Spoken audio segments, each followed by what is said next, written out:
All right, in this episode, we break down Greg Maddux's pitching mechanics and how to time front foot and arm cocking.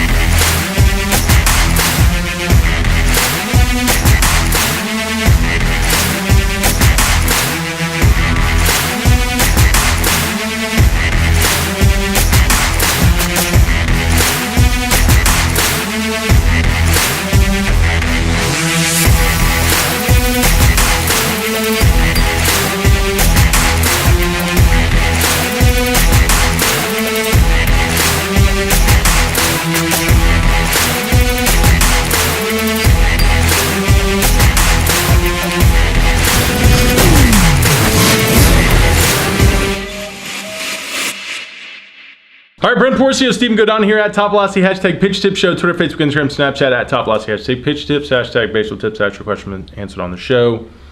Next camp's coming up October 7th on 8th. I know it's kind of, I think, what's that, is that Martin Luther King? Well, that's right around our birthdays, though. Yeah, you're right. October 11th and 11th October and 12th. Exactly. You're going to be. It's cute, man. How old are you going to be? I will be 24 years old. Nice. How old will you be? 41.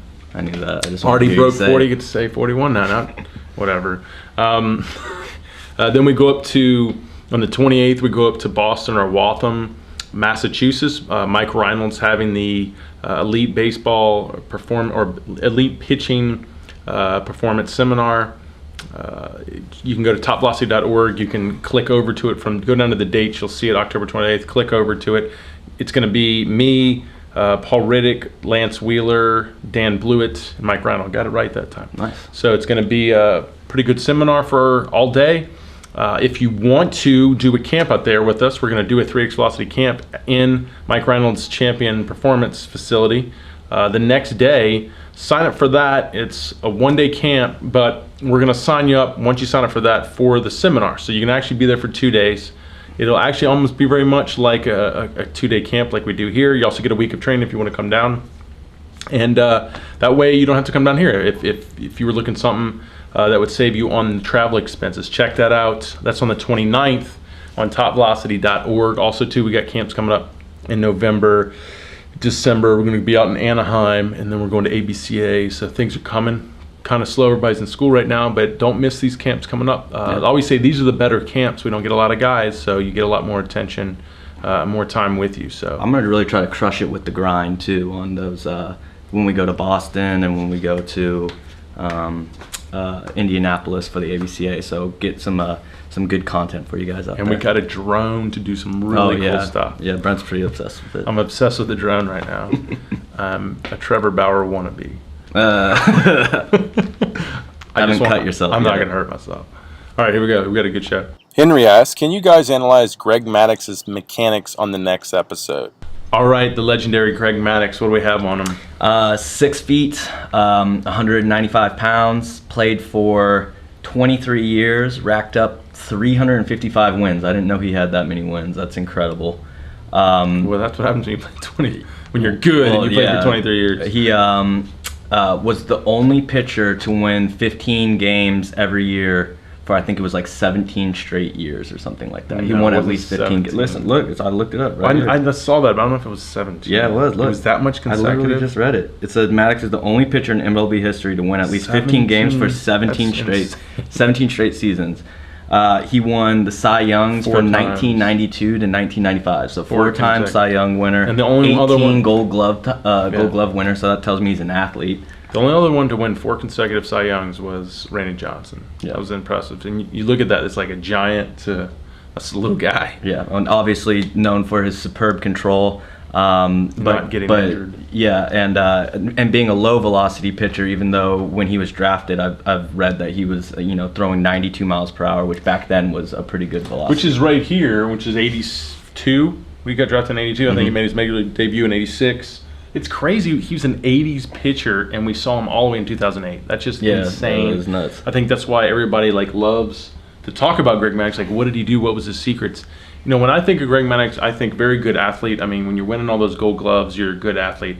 Not physically a big athlete, obviously, but a good athlete. People, I think, get confused in thinking athleticism is brute strength or just mass. No, I mean, a good athlete, someone who can like play everything and play it well. He just, to me, seems like that guy. I've always seen or heard he's a great golfer. He's a very skill-oriented athlete, and he's very good at it. He's very controlled, composed. I heard his mental game is unbelievable. I think he wrote a book on it. The coolest thing I was hearing about the book was, for years, he called his pitches before he caught the ball back from the catcher. Like how he would catch the ball, would call his next pitch. Really? Yeah. He had a lot of different strategies that were very unconventional, and it really made Greg Maddux what he is known for. He just, like, everybody wanted to know the professor. Like, he's got all the secrets. Like, he was very much obviously doing things different than the conventional wisdom, which tells you a lot. You know, of course, if everybody's doing it one way, the guy who can do it differently and have success with it, now he's got something because he has something that no one else has. That's the key. But here's when he was young. He was really scrawny. His older brother was I think he got up to, I don't know if he got up to the bigs, but yeah, I think he did get bigs. He's also coaching in the bigs now. But his older brother, I think, had the better physique. He was always this scrawny guy, but they said if he had a better physique, he'd be considered when he came up one of the best pitchers in the game, or best prospects in the game. But let's watch his delivery. So, you know, big wind up leg lift. Here he comes into his load. He's an extender, which is kind of cool.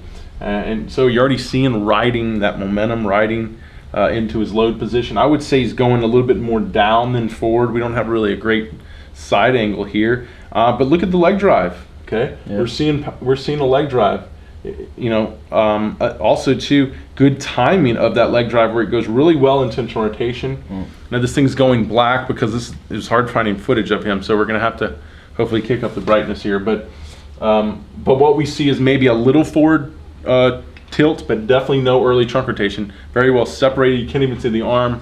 I think that's one thing too really good about Greg Maddux is he was a great separator. To me, guys that are great separators who can keep their athleticism and keep their health, I think pitch for a very long time, because great separators give their arms time to get in position. But look, once he gets his arm up, look at the front leg. I know you don't see the front leg like that well here. You can see almost it's silhouetted, but see how it's fully extending? So he was a big front leg driver when he came up. So look at this. Big back leg driver, big front leg driver. I mean, to me, almost like Tim Lincecum. Yeah, that's what I was thinking. But without, Tim didn't have that much early. Well, you might have. Tim had a little early trunk tilt, but definitely almost similar in separation and drive. I'd say Tim was probably a little lower and got farther off the mound.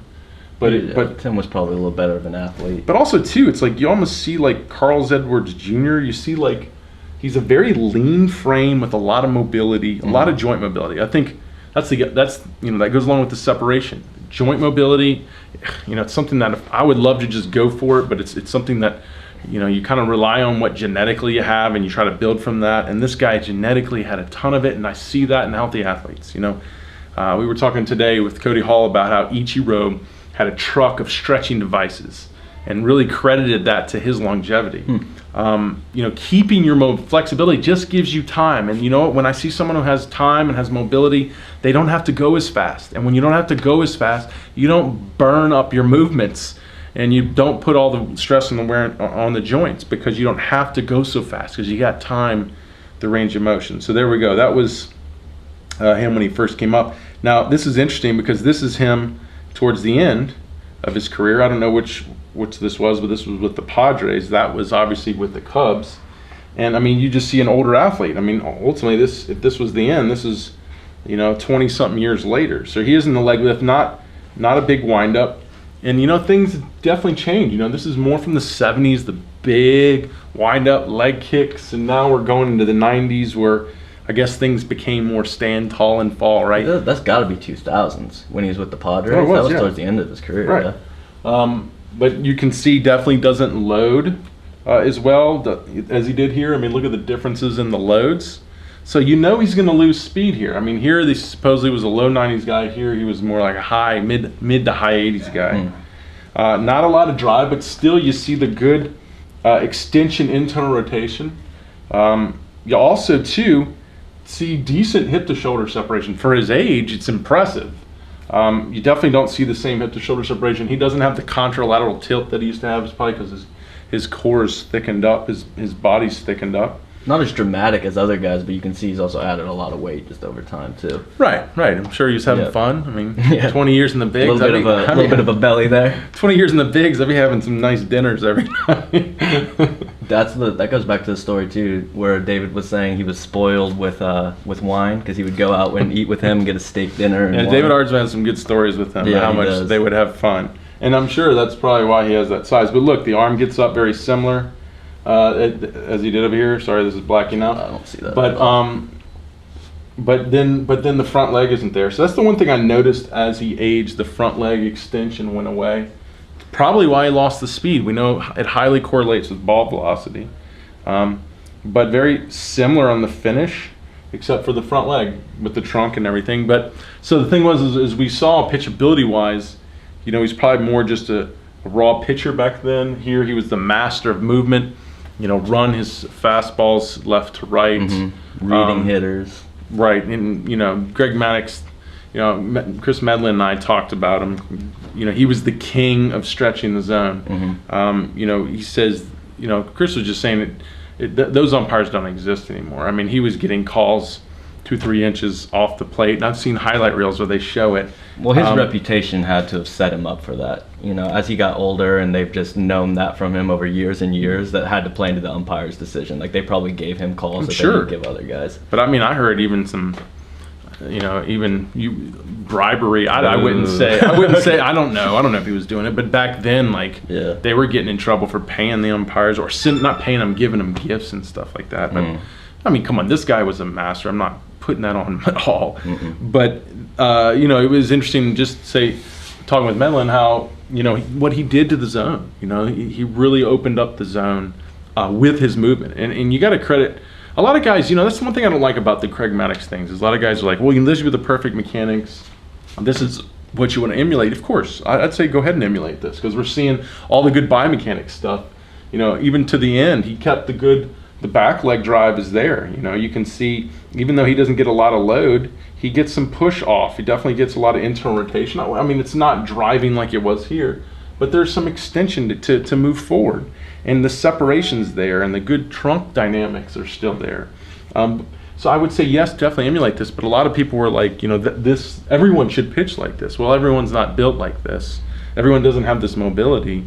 And the ones that don't have this mobility are going to have to do a better job as they age to overcome it. He just got lucky. As he aged, he could work with it. Not a lot of guys can. Also, too, he learned to pitch at a low gear. Like Greg Maddux always looked like he was in a low gear, and he learned to pitch and survive there. And you take a 23-year career at a low gear, and then you crank it to a high gear, and you're going to cut the career in half because your joints are going to burn up quicker. And that's the problem today. Not many guys can sit in the low gears and just straight up dominate, like Greg Maddux was. But kudos to him. But the thing is like, he's a good model, but he's not something everyone should pitch like, because he didn't run into problems that the 90% of pro guys are going to run into, in their careers. And how many pro pitchers too, when they start losing velocity, try to make that transition to craftiness. Yeah, exactly, and can't do it. Right. Like he was, a great at that, and a lot of people just can't pitch like that. Well, I think of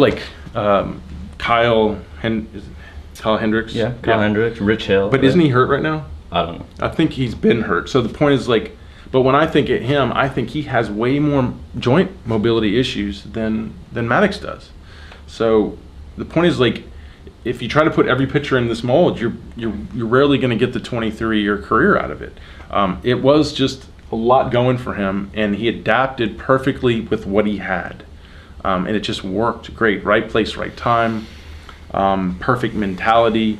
He had something to work with, and he was really good at working with it. And it's still, guys, it's a rarity to find these guys. That's why there's not many 23-year careers out there, specifically today. So, I mean, yeah, let's learn from him, but not everybody can do this. I mean, this is just a lot of the luck of the draw for him. And, he was lucky, and he was lucky to get what he had, and then he busted his butt and mastered it better than most. And, That's hard to emulate. So learn from them, but don't make this like the gold standard. To me, I don't even want to make Chapman the gold standard, as much as I talk about him when we talk about velocity. To me, the gold standard is just understanding the kinetic chain and how you can best use your kinetic chain, and when it breaks down, how to best fix your issues within the kinetic chain, restoring it. That's the better approach. Don't sit here and go, we all got to be like Greg Maddux. I think that's the big mistake people make in looking this up. More than likely, people are going to find this video because they think that this is the gold standard and I've got to pitch like this guy. Learn from him, but more than likely, you'll never be able to pitch like this guy. You try, but you're going to run into way more problems, and if you think you're him, you're not going to know what to do with him because he never had to deal with the issues that you have. And that's where you got to go somewhere else. Anything else? Yeah, well, I mean, I think, one, if you're going to want to emulate his biomechanics, if anything, it would be from when he first came up, in terms of guys like they're trying to throw harder or learn how to maximize their body. But two, in terms of how he attacked hitters, how he read hitters, everyone that I've known that has talked to him about that has walked away with a different approach to how they pitch to hitters. Like, I talked to David about how he reads hitters' swings, and like if a guy fouls the ball off this way, or if just his attitude, his mannerisms when he steps in the box, where he sets up in the box. This guy had such an advanced understanding of how to play chess and set up hitters that I think people could really learn from that. But in terms of the biomechanics as he's aged, I think what Brent was really touching on was it's not necessarily a blueprint model of how you need to try to mold your biomechanics. That's kind of like what you're saying, right? Yeah, that was it. But in terms of when he first came up, I really liked how he loaded into his posterior chain, sat in his drive leg. He looked pretty dynamic out of the back leg. He looked great in the front leg. He looked like he got his arm in a healthy position. He looked like he scap loaded and separated really well. So he did a lot of really textbook stuff. Cool. All right, you gotta love it. Hall of Famer. He's the greatest. Definitely, if not, he's one of them. I mean, it's hard to say he is the greatest. Oh, man, but he's one of the greatest. I mean, well, he also went through the steroid era. Yeah, and you know he performed didn't touch that well. So right. that's pretty incredible. Right. Right. But we looked at Pedro Martinez. I know didn't have as long of a career. David Wells. I mean, there's a lot of guys from that era, man. They were just an impressive group of pitchers that I really, really like. And Maddux was one of them. That whole group, John Schmaltz, Tom Glavine. Yeah. I mean, Maddux was one of them, but you're right. There were just so many great ones at that time that I really have learned a lot from. This was my era growing up, learning from these guys. But yeah, he's one of them. He's one of the greats. Cool. Brian asks, how would you work on timing? What's the best things to do so you can time your front foot with your arm cocking? Thanks for everything. All right, Brian, it's a good question. Cody and I, we were talking about it today. When your back leg is loaded and you're like, if we go back to Greg Maddux here, let's jump into him. Hopefully it'll pop back up again. If we look at basically right here, if you're in this position right here and you're about to go into drive, the perfect timing is when you go to push off the rubber or rotate off the rubber off the back leg. That's when the arm goes up. So I always say, Kershaw's a great one to watch, is when this knee goes down or goes forward and down, that's when that elbow goes up. So it's kind of like the back knee is going forward and down and the back elbow is going up. Okay, it's like pulling apart the hips and shoulders, creating that separation. So notice right when that knee extends and goes down, his arm, it's hidden back there, but it's coming up. So that's the timing going into front foot strike. After you've loaded, it's extension, rotation out of the back leg, and you pull the elbow up. You don't have to go, you want to go above the shoulder, but you pull the elbow up and back into that movement, and then when you land, your arm's just starting to get up into cocking. So you start pulling back as the back, basically as the back hip's going through. So what you'll feel is the back leg and knee going down is pushing the hip through, and in return or against that, you're pulling the elbow up and back, and it creates that separation. But I always talk about that, the timing has to be perfect because it's the rubber band effect. If I have a rubber band and I've got both ends down, there's a perfect symmetry of force here, meaning the amount of force I'm pulling here, I have to equal to that here. So if I go to pull the rubber band and I pull at a certain amount of force here and I don't equal that and I don't do enough, I start doing this, right? I go, Well, that would be like throwing the arm back but not driving the hip through, and then all of a sudden you're going back and your hips aren't going through. So same thing with the rubber band. If I go to pull back here but I actually push forward too much, that actually might create more energy, more release, but it could disrupt it. For example, you drive the crap out of your leg and your hip open, but you can't get your arm against that. You can't equal that force back, and now everything starts dragging. So that would be bad. So you got to see someone like Maddux here, and this movement is perfect. It's like harmony. Typically, what is the definition of harmony? It's like two things going off in relationship with one another, right? So the harmony is this is going down at a force, and that's coming up equaling that force back. So it's perfect. It's like that rubber band, the perfect pull and release. Bow and arrow, same thing. Okay, that's the loading, of between the hips and shoulders. That's stretching the core, and if we do that really well, we create energy and we transfer energy, because energy to do that, like pulling the rubber band. The energy here holding this and the energy pulling back, that's what energy is going into the system. So the energy of driving the back hip through and throwing the arm back, that's what's going to launch the system forward. So that the energy you're using there is essential to what gets to the ball. And the fact that you opposite to equal, or it goes off perfectly in unison against each other, one going this way, one going that way, then it transfers better, and you get more energy up the system. You get more multiplication of power going up the chain. So the timing factor is that perfect moment of when the back leg extends and the hips goes through, and the arm counters, or the trunk counters, and the arm cocks into that movement. And then, of course, you had all that momentum going down the mound behind it, and that triggers the system and launches all that energy forward. It's something that if you don't work to perfect and hone and practice, you'll struggle at it. You'll feel very rusty because your timing's off, and you're not efficient. You're a mess. Things aren't synchronizing, right? So that's the skill that if you don't practice that, and you don't have to practice with the ball, you can do it like we do with the med balls, you can do it in dry drills, you can do it with the baseballs. If you don't practice that over and over and over to where all your reps are perfect to the point where you can just effortlessly do it, you're going to not have an efficient system, and you're going to not feel efficient and dynamic, and you're not going to want to lock in on the mound. Because a lot of times for someone like Greg Maddux, one thing we didn't bring up, his repeatability was unbelievable. Once he got into a system, it's like I saw videos of him warming up on the foul line, and he was literally in his first throw, guy's about 20 feet away, and he's separating, and he looks like he's going through his full delivery, because you could see he always wanted to repeat the same movement. So that was him trying to get to that perfect timing of the sequence and not disrupt it and keep it there every time. Because think about it, if I'm on the mound in a high stress situation and I'm able to repeat the perfect delivery with that perfect synchronization of the opposite and equal movements of hip to shoulder separation, and I can just perfectly produce it every time, then I don't have to think about it anymore, and then I can more lock into the hitter. Now I can focus on pitch movement, pitch location, and strategy, because my system is perfected. It's every time, boom. But if you're out there and you're rusty and you're jumping from showcase to showcase through the off season, and you get into season and you're a mess, then not only are you going to struggle performance-wise, but you're also going to be more prone to injury because you're not as efficient. So this is something that has to be trained into your body.